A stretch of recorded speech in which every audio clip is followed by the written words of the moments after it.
ভাই কাঁদতেছে আর বলতেছে, ছোট কালে আম্মা হারা রে, তো ভাই জানে হইলাম আব্বা হারা,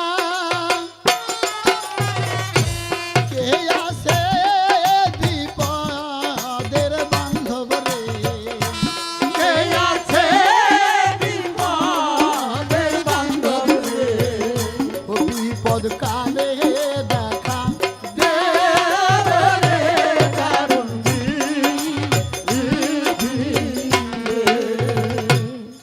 বলতে ওই যে রাজবাড়ির বাইরে বসে দুই ভাই কাঁদতেছে, ওই রাজবাড়ির রাজা মরে গেছে, শুধু রানী বেঁচে আছে, তার কোনো সন্তানাদি নাই।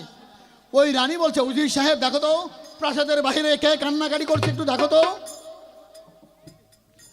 উজির যা দেখে দুইটা ছেলে, দুই ছেলে ধরে নিয়ে গেছে, বালক তোরা প্রাসাদের বাইরে কান্নাকাটি করছো কেন?